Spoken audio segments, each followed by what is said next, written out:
Et je pense que beaucoup ont pris conscience qu'il était temps de revenir à Dieu. Et j'aimerais vous dire ceci avant de donner l'invocation pour se repentir. Je vais vous la donner en arabe, en français et en phonétique. Vous allez le voir, une magnifique invocation à propos de laquelle le prophète, que la paix soit sur lui, dit ceci, et nous croyons fermement dans nos textes. Écoutez bien, il dit: celui qui fait cette invocation en étant convaincu et meurt dans la même journée, avant le soir, il fera partie des gens du paradis. Et celui qui la prononce de nuit, en étant convaincu et meurt avant l'arrivée du matin, fera partie des gens du paradis. Je vais donc vous dire une chose avant cela. Allah ne te demande pas d'être parfait, parce que ça, ce n'est pas possible.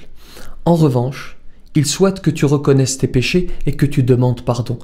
Il connaît le tréfonds de nos âmes, bien sûr, mais il veut que nous fassions la démarche pour qu'il nous pardonne. Et certes, il efface les péchés, même les pires, parce qu'il est le plus miséricordieux, subhanahu wa ta'ala. Et le prophète, que la paix soit sur lui, dit à ce propos: At-ta'ibu min adh-dhanbi kaman la dhanba lahu. Celui qui se repent d'un péché est comme celui qui ne l'a pas commis. Tu souhaites te repentir, partir à zéro? Alors voilà les conditions.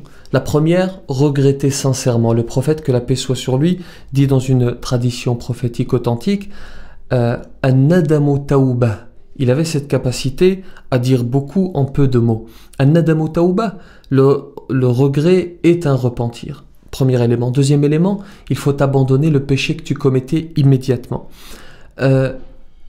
Troisième des conditions, avoir la ferme intention de ne plus recommencer. Et il ne faut pas jouer avec Allah, parce qu'il connaît, on vient de le dire, il connaît le tréfonds de nos âmes. Ne pas se dire: bon ben je vais me repentir aujourd'hui, et puis dans 2 jours je vais recommencer le péché, puis de toute façon je reviendrai à Dieu par la suite. Ça ne marche pas. Pourquoi? Parce que le Créateur peut te reprendre entre temps, ou peut te reprendre alors que tu es en train de commettre le péché.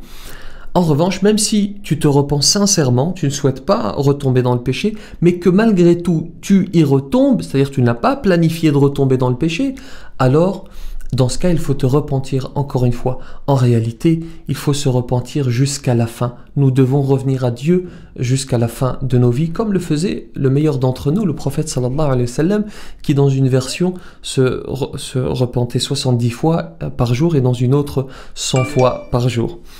La quatrième des conditions, si le péché concernait autrui, si tu as causé du tort à autrui, alors il faut réparer ton injustice. Si tu avais une dette que tu n'as pas remboursée, il faut la rembourser. Si tu as agressé quelqu'un, il faut aller lui demander pardon, etc., etc.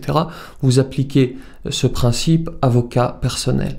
Il y a ensuite ce que l'on appelle la prière du repentir, qui n'est pas obligatoire, mais qui est recommandée. Ce sont 2 unités de prière que l'on peut accomplir à n'importe quel moment pour marquer un repentir, et il n'y a pas de sourate particulière à réciter. Voici enfin l'invocation, celle que l'on appelle Sayyidul Istighfar, la maîtresse des invocations pour la demande de pardon, qu'il faut répéter autant que possible.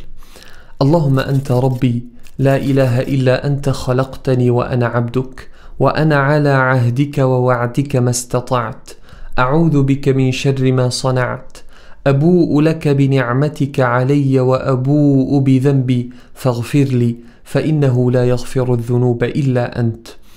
Oh Allah, tu es mon Seigneur et il n'est de Dieu que toi. Tu m'as créé et je suis ton serviteur et je suis sur l'engagement que j'ai pris et j'espère le paradis autant que je peux. Je recherche ta préservation contre le mal que j'ai fait.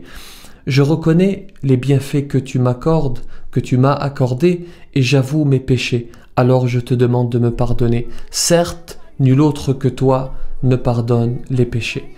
Qu'Allah subhanahu wa ta'ala nous accorde un repentir sincère. Que la paix soit sur vous.